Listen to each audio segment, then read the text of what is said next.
você acompanha aqui, vamos fazer uma leitura aqui em Lucas, capítulo de número 8. Lucas, capítulo 8. É uma leitura do versículo 40 em diante. Diz assim: quando Jesus voltou, a multidão o recebeu com alegria, porque todos o estavam esperando. Eis que veio um homem chamado Jairo, que era chefe da sinagoga, e prostrando-se aos pés de Jesus, suplicou-lhe que fosse até a sua casa, pois tinha uma filha única de uns 12 anos, que estava morrendo. Enquanto Jesus caminhava, as multidões o apertavam. Certa mulher que havia 12 anos vinha sofrendo de uma hemorragia e que havia gastado todos os seus bens com os médicos, sem que ninguém a pudesse curar, veio por trás de Jesus e tocou na borda da capa dele, e logo a hemorragia dela estancou. Mas Jesus perguntou: quem me tocou? Como todos negassem, Pedro disse: mestre, é a multidão que o rodeia e aperta. Mas Jesus insistiu: ninguém me tocou, ou melhor, alguém me tocou, porque senti que de mim saiu o poder. A mulher, vendo que não podia passar desapercebida, aproximou-se trêmula e, prostrando-se diante de Jesus, declarou à vista de todos, ou de todo o povo, o motivo por que havia tocado nele e como imediatamente tinha sido curado.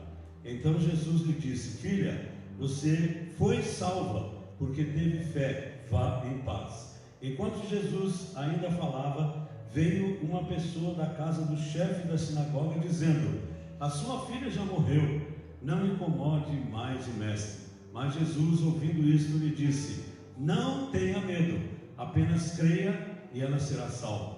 Tendo chegado à casa, Jesus não permitiu que ninguém entrasse com ele, a não ser Pedro, João e Tiago, além do pai e da mãe da menina. E todos choravam e pranteavam. Mas Jesus disse: não chorem, ela não está morta, mas dorme. E riam-se dele, porque sabiam que ela estava morta. Mas Jesus, tomando-a pela mão, disse em voz alta: menina, levante-se. Voltou-lhe o espírito, e ela imediatamente se levantou, e Jesus mandou que lhe dessem de comer. Seus pais ficaram maravilhados, mas ele lhes advertiu que a ninguém contasse o que havia acontecido. Te louvamos, Senhor, pela tua palavra. Pedimos, Espírito Santo, que tu venhas falar ao nosso coração. Vindo de ti, ó Pai, ó Deus, nosso coração se quebranta, em nome de Jesus. Amém e amém. Glória a Deus. Interessante esse fato aqui. Essa semana eu estava meditando sobre esses dois milagres interessantíssimos que aconteceram aqui, estão relatados na palavra de Deus, e havia uma diferença, e o tema da nossa mensagem é a gente gerando, proporcionando um ambiente de cura. Então, sabe, proporcionando um ambiente de cura, fazendo vir à tona um ambiente de cura. E esses dois milagres aqui, eles falam interessante, né? Um deles foi no meio de uma grande multidão. Então, o povo todo, onde Jesus estava, tinha um povo junto com ele, um povo, uma multidão, e todos o apertavam, e de repente, né, Jesus disse: olha, quem me tocou? Quem me tocou? Aí os discípulos ali, né, poxa, mas Jesus, todo mundo toca em você, né? Não tem jeito da gente saber quem te tocou. E Jesus disse: não, alguém me tocou porque eu senti que de mim saiu virtude. Aleluia! Saiu poder, saiu cura. E aquela mulher que há 12 anos vinha cuidando da sua enfermidade e que os médicos não tinham dado conta daquilo, de repente, então, assim, instantaneamente, ela foi curada e aquele sangramento estancou. Então foi em público, todos estavam lá, e Jesus operou esse milagre.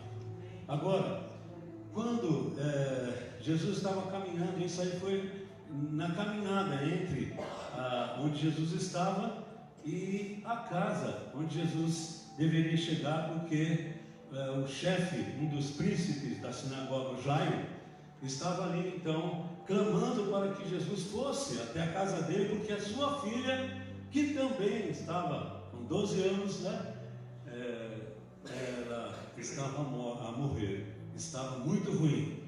E Jesus para ali, no meio da multidão, faz esse diálogo, fala para a mulher: a sua fé salvou você, né? E agora, não sei quanto tempo ele demorou, mas o tempo que Jesus ficou ali, indagando e conversando com aquela mulher, e a mulher também dando o seu testemunho público na frente de todos, não sei quanto tempo, mas foi um tempo suficiente para a menina, para a filha de Jairo, né, morrer. Então, aí vem o outro milagre. Eu queria ver a característica desse milagre, que é o tema, né, dessa manhã para a gente aqui. Jesus chegando lá, ele chega na casa, ele pega Pedro, João e Tiago e os pais, né, da menina, e ele pede para que todos fiquem fora. Sabe, vocês não vão ficar aqui, porque haviam zombado. Ele está dizendo que ela não morreu, lógico que morreu. Mas Jesus disse: ela não está morta, mas dorme. Sabe, havia um segredo espiritual ali. Havia uma ação espiritual que nem todos alcançam. E Jesus, você poderia dizer, Jesus é Deus, por isso ele sabia de todas as coisas, sim. Mas ele estava ali como homem, como pessoa. Jesus, ele foi ungido, ele foi batizado, ele foi ungido pelo Espírito Santo. Isaías falou 700 anos antes que sobre ele estaria a unção de curar, de libertar, de trazer liberdade aos cativos, de abençoar pessoas, de salvar pessoas, de mudar a vida de pessoas, de transformar os quadros de morte em vida. Aleluia! E Jesus estava como pessoa ali. E ele sentiu que todo aquele povo que estava ali iria embaraçar aquele processo de libertação.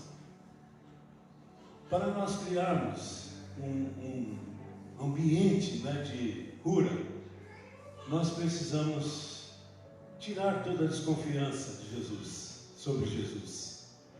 Nós precisamos crer na palavra do Senhor Jesus, porque sem fé é impossível agradar a Deus. Agora, o que eu vejo, né, é que muitas pessoas estão precisando de uma libertação. Muitas pessoas estão precisando de algo novo em sua vida. Muitas pessoas estão precisando de cura emocional, né, cura interior, cura das emoções. Muitas pessoas estão precisando de cura física. Muitos lares, muitas famílias, muitos homens, mulheres estão precisando de uma cura financeira, de abertura de uma porta, de um emprego, ou de fazer com que os seus honorários, os seus salários fiquem adequados às suas despesas, aos seus problemas, ao seu dia a dia, aos seus investimentos. E nem todos creem que Jesus pode restaurar tudo isso. Mas eu creio que você que está em casa e você que está aqui, você crê que Jesus pode fazer uma obra maravilhosa na sua vida, seja qual for a área da sua vida que talvez você pense: já morreu, né? Eu já não consigo mais o emprego, mas eu não consigo mais reverter a minha saúde, não consigo mais de maneira alguma fazer com que o vício saia da minha casa, a bebida alcoólica, os entorpecentes, a jogatina. Eu não consigo mais que minha família tenha paz, tenha esperança. Eu não consigo mais, já morreu para mim meu casamento, morreu tudo, foi esfriando, foi acabando, já morreu. Não, crê somente, não tenha medo, aleluia. Não está morto, não está morta. a sua situação não morreu ainda. Há uma oportunidade de bênção na sua vida nesta manhã. Há uma oportunidade de bênção para o seu lar, para a sua vida, para a sua saúde, para as suas finanças. Há uma oportunidade, e esta oportunidade não está naquilo que o mundo pensa sobre Jesus. Não adianta, zombaram, não, me dá essa morte, o que está fazendo aí? E Jesus diz, vocês fiquem fora. E pegou lá os seus discípulos, seus 3 ali, mais chegados, e os pais, e chegou para a menina e disse, levanta-te, talita cumi, levanta-te.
O Senhor vai fazer, porque talvez o que nós queremos, se Ele fizer, vai prejudicar muito mais ainda a gente do que ajudar. Porque nós não sabemos muitas vezes como orar. Nós não sabemos muitas vezes o que pedir, e muitas vezes não recebemos porque pedimos mal, diz a palavra. Pedimos para os nossos próprios deleites. Mas esse ambiente de cura é muito importante. Você tem que renunciar à incredulidade e colocar esse ambiente de cura na sua vida, no seu emprego, no seu desemprego. Colocar esse ambiente de cura, o ambiente de Jesus, o nome de Jesus em tudo que acontece na sua vida. Jesus tem que estar presente em tudo que acontece na nossa vida. Aleluia! Amém. E eu me recordo aqui, não vou ler o texto, que é um texto grande, mas você pode conferir na sua casa, Juízes, capítulo 6, capítulo 7 de Juízes, a experiência de Gideão. Gideão, na época que ele viveu, ali dos juízes, depois da morte de Samuel, de Josué, depois da morte de Josué, então o povo ficou sem rumo, não havia reis, cada um, diz lá a palavra de Deus, que cada um fazia o que queria, não havia uma regra de vida. Havia sim os preceitos de Deus, mas não havia quem regesse isso. Não havia um líder, e o povo sem líder, o povo sem governo, começou então a se desviar. Depois da morte de Josué, o povo começou a se desviar, a andar em caminhos de idolatria, adorando os deuses pagãos da época, dos povos que estavam em Canaã, dos povos que vieram de fora, que habitaram ali, que trouxeram os seus ídolos, que trouxeram as suas adorações, que não era da vontade de Deus, e o povo se misturou ali na cultura, se misturou na religião, e deixaram o Deus vivo, Deus poderoso. Então Deus começava eles ficavam suscetíveis, eles abriram a guarda, né, da vida deles, da vida espiritual, da comunhão com Deus, e acabaram então sendo dominados, né, por tantos povos ali, os moabitas, os midianitas, os amonitas, os filisteus. Eram guerras constantes, eram ataques constantes, porque eles estavam fora da vontade de Deus. Não havia um ambiente de cura, não havia um ambiente de prosperidade, não havia um ambiente de ação de Deus. Por quê? Porque a disposição do coração deles estava em servir deuses pagãos, em servir e em andar nos costumes daquele povo que não servia a Deus e que não tinha o Senhor como Deus todo verdadeiro. E Deus então levantava juízes, né? Levantava, e o povo ia bem. Daí o juiz morria, vinha outro, se desviava, ele vinha de novo, a perseguição vinha de novo, os saques, né? Eles plantavam, o inimigo vinha, tirava, levava tudo embora. Não tinha o que trouxesse prosperidade àquele povo. Deus levantava juízes, eles se arrependiam. Eu vejo assim a graça de Deus, né, pastor? A graça de Deus, com todo aquele pecado daquele povo. O povo se desviava e adorava os Baalins, adorava os outros deuses, deuses de Baal, deuses da fertilidade, deuses das trevas, deuses e deusas. Tantos deuses, tantas deusas. E eles então, quando clamavam, pediam arrependimento, Deus enviava então, né? Enviou, por exemplo, Débora, enviou Jefté, enviou Sansão, e no caso aqui, Gideão. E eles chegavam e arrasavam com o povo, derrotavam os inimigos. E eles tinham um tempo, né? No caso aqui, Gideão, 40 anos viveram em paz. Mas quando não havia ambiente de libertação, de temor ao Senhor, quando não havia realmente uma adoração a Deus, quando não havia uma entrega ao Senhor de suas vidas, eles andavam na perspectiva das trevas, da opressão, da humilhação. Nós precisamos andar num ambiente de cura, amém, amados? Num ambiente de prosperidade, num ambiente de paz, num ambiente de glória de Deus em nossa vida, aleluia.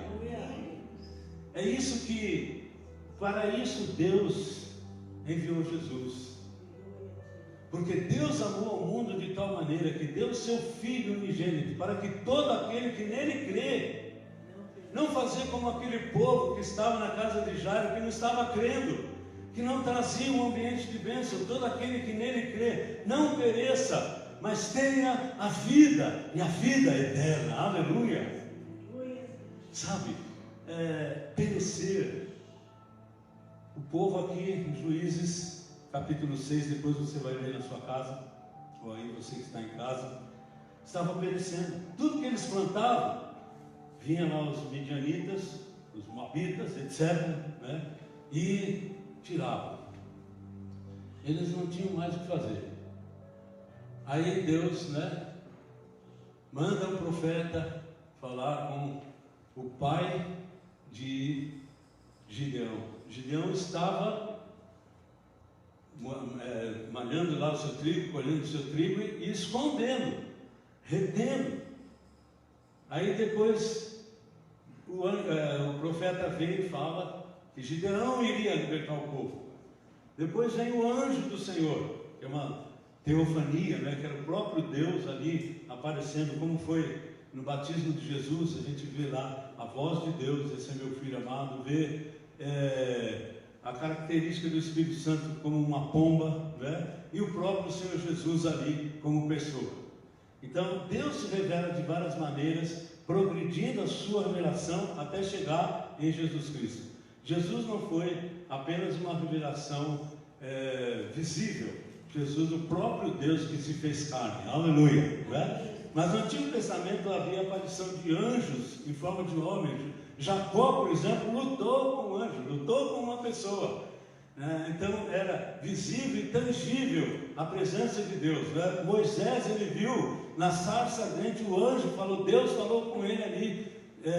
A sarça não era o anjo, mas a presença de Deus ali. Então Deus se manifesta a sua presença como Ele quiser. E por último, Ele falou e fala a cada um de nós através de Jesus Cristo, a sua própria pessoa que se fez carne e habitou entre nós. E esse mesmo Jesus é que traz a você e a nós esse ambiente de cura, de libertação, e faz com que você não pereça, mas que você tenha uma vida eterna, vida plena, em meio a todos os problemas da sua vida. Havendo um ambiente de libertação, você se sente liberto ou liberta. Aleluia!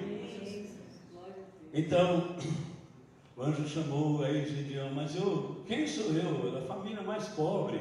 Você vai ler isso aí, né? Mas eu não posso. Daí ele acaba concordando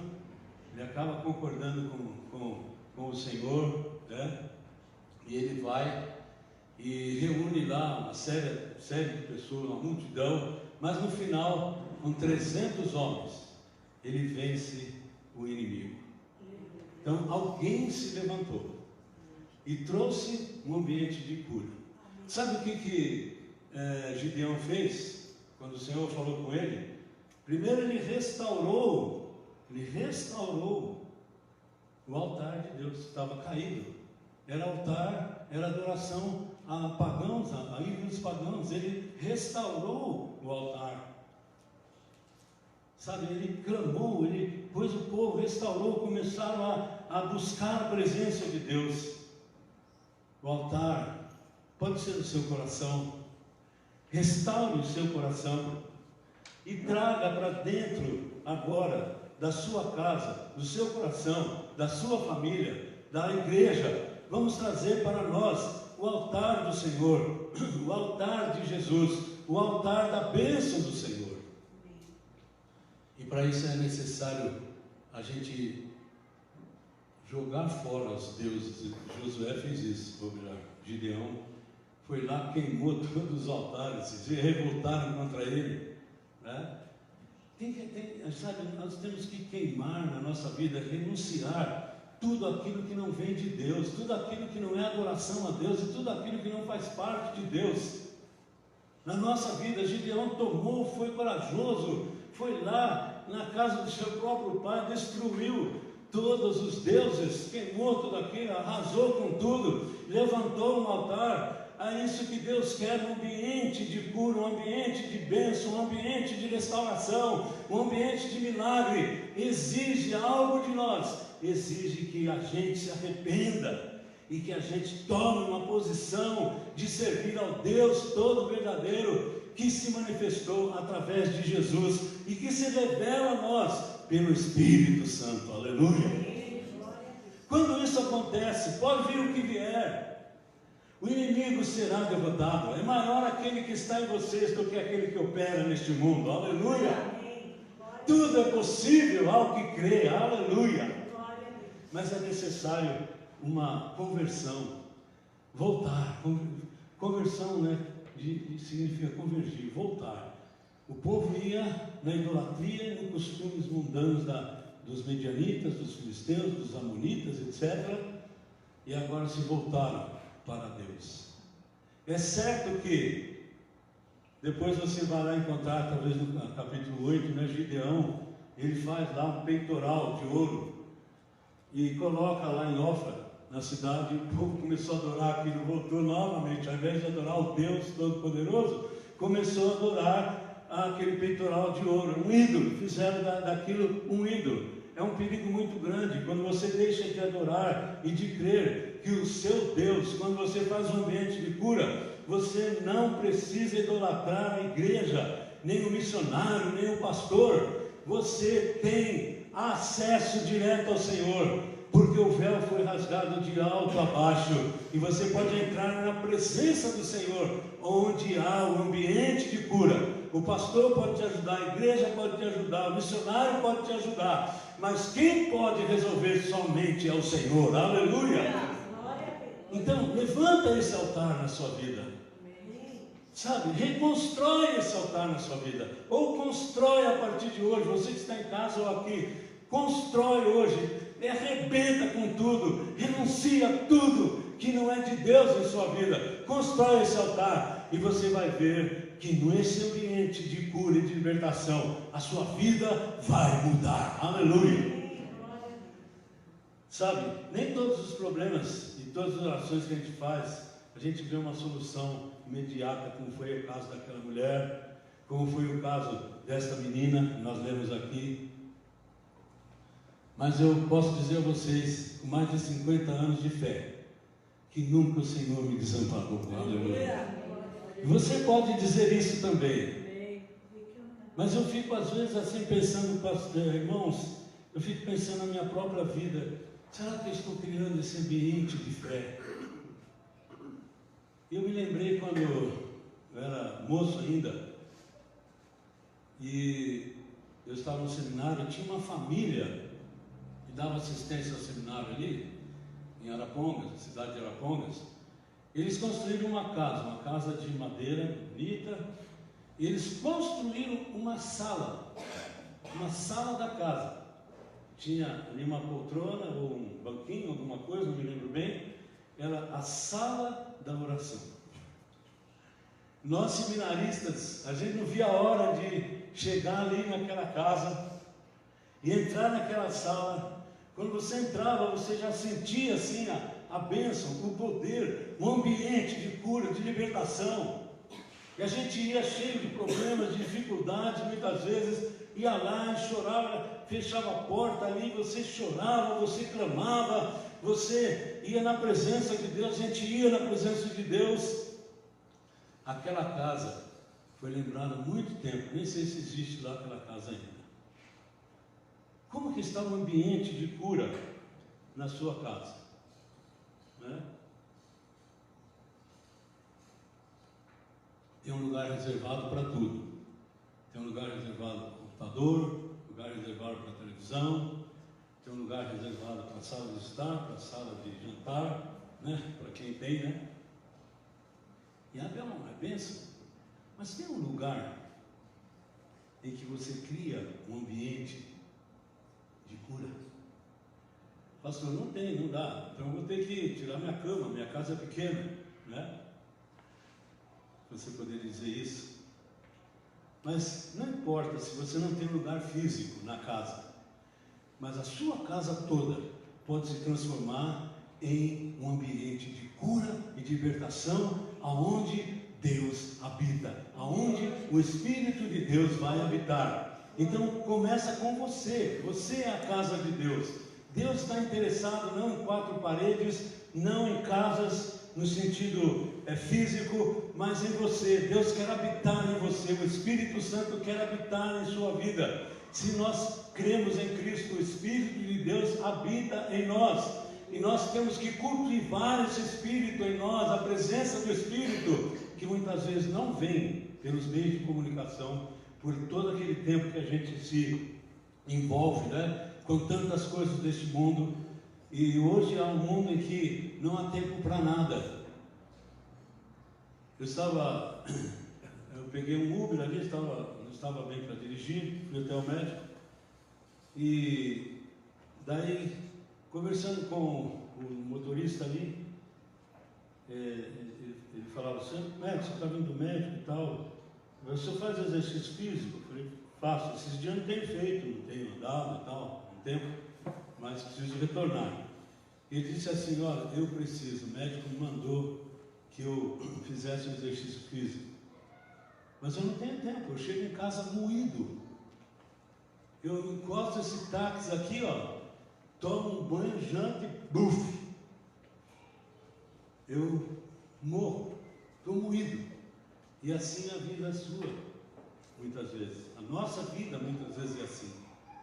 Mas um dos pontos que eu quero clamar é exatamente isso, para que as dificuldades e os problemas da nossa vida não impeçam que a gente tenha pelo menos meia hora com Deus, criando o hábito de trazer para nós um ambiente de cura em nossa vida. A opressão era tão grande sobre o povo de Israel, nessa época aqui, com Gideão, no capítulo 6 de Juízes, que você vai ler, que eles não tinham paz. E o que eles faziam, tudo era roubado. O inimigo levava, saqueava tudo. Será que não é isso que tem acontecido? A sua paz tem sido tirada, os problemas têm aumentado, os problemas conjugais, os problemas financeiros, as dificuldades, né, da vida, do dia a dia, o cansaço, muitas vezes do trabalho, como diz aquele motorista de Uber ali. Mas uma coisa nós vamos orar e vamos pedir: Senhor, nós queremos esse ambiente de cura a partir do nosso coração. Nós queremos que isso possa invadir a esposa, o esposo, os filhos, a minha casa, os vizinhos, a minha família. Eu preciso levantar esse altar a Ti na minha casa. Levanta o altar confessando os seus pecados. Levante o altar lendo a palavra de Deus. Leia a palavra de Deus. Eu fiquei muito feliz que meu genro Ricardo, ele está lendo a Bíblia com as crianças todo dia de manhã. Eles não saem, já leram todos os evangelhos, né? Já leram Atos, já leram Romanos, e agora estão lendo 1 Coríntios. E ele liga para mim: ô sogrão, o que quer dizer isso aqui mesmo, né? Então, será que eu expliquei bem para as crianças? Olha aí o altar levantado dentro de casa. O que as nossas crianças estão vendo, gente? O que os nossos filhos, o que a nossa casa, o que tem entrado? Será que não são os balaíns, não são os astarotes, não são as deusas deste mundo, os costumes, as danças, as roupas, as ideias do mundo que estão dominando a nossa casa, estão minando as nossas riquezas espirituais, estão desfazendo da presença de Deus em nossa casa, em nossos filhos? Toma cuidado, irmão e irmã, pastores, vamos tomar cuidado, porque o inimigo não está brincando. Jesus está à porta. Será que ele vai encontrar fé nesta terra?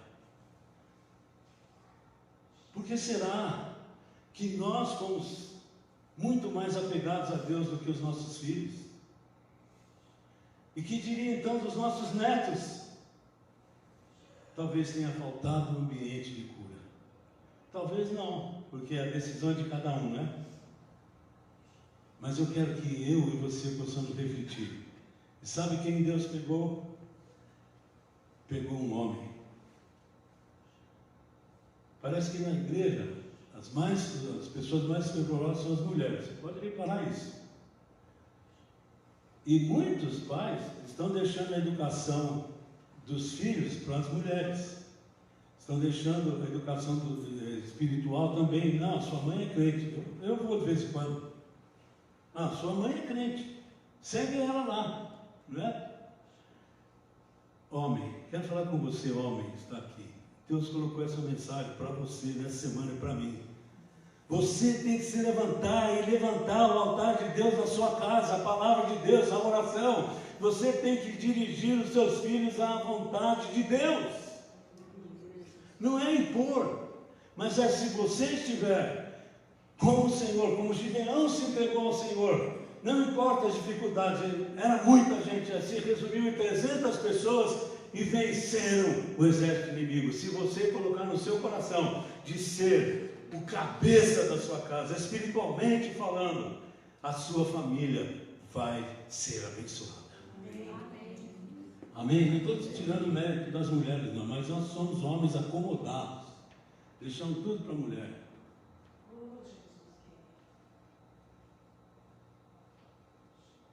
Pensa bem, homem. Você consegue ler a Bíblia com seus filhos? Faça um culto, pelo menos semanal. Pega os seus filhos, no horário que der. Todos eles reúna. Ah, já são casados, etc. Mas chama, dá uma dica, pelo menos uma vez por mês. Façam uma refeição, alguma coisa, traga todos, leia a palavra. Eu não posso. Gideão também achava que não podia, era fraco, família fraca. Mas o Senhor levantou, ele derrotou os inimigos e houve 40 anos de paz naquela terra. Aleluia! Amém, amados? Meu recadinho para vocês hoje é isso. E não só o homem, mas a mulher, a família toda. Nós precisamos criar um ambiente de cura. Então eu quero parar por aqui e quero que você fique em pé nesse instante.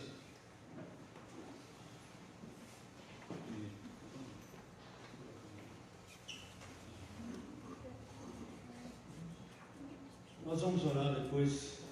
Sabe que eu me esqueci de dizer aqui também, como que estão as finanças da sua vida, da sua casa, né? As dívidas. Cria um ambiente de bênção através de abrir o seu coração para os dízimos e ofertas. Isso ajuda. Isso destrava a ação do inimigo. Você sabe, essa dicotomia assim, por exemplo, o meu dinheiro é meu, o meu trabalho é meu. Não.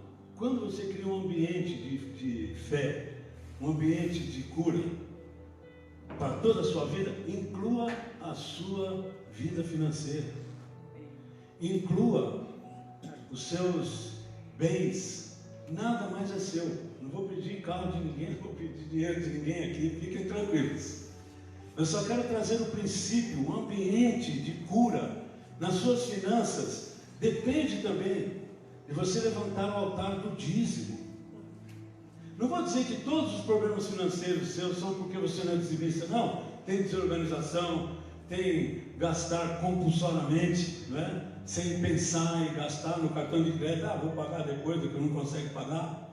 Não é colocar tudo, não, você não é dizimista, mas é que o dízimo, ele quebra a ação do maligno nas suas finanças, não é? O salário não é mais seu, o salário é do Senhor, e você emprega uma porcentagem na casa do Senhor, a generosidade das ofertas. Amados, as pessoas são generosas em ofertar, em trazer o dízimo. Elas criaram e estão vivendo um ambiente de vitória na vida espiritual. Experimenta isso. Experimenta isso. Mas eu não posso. 300 homens só. O meu salário, se eu tirar o dízimo, como eu vou pagar minhas contas? Nada disso é de Deus. O ambiente de cura no dízimo e na oferta vai mostrar para você que o seu dinheiro vai dar. Aleluia.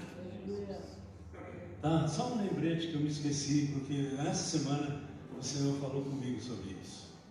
Não é? Amém, amados? Amém. Então, nesse momento, eu quero fazer um convite para todos os homens que estão aqui. Quero fazer uma oração. Não se preocupe. Eu quero que vocês venham aqui à frente. Venham. Todos os homens, venham aqui, por favor. Não é?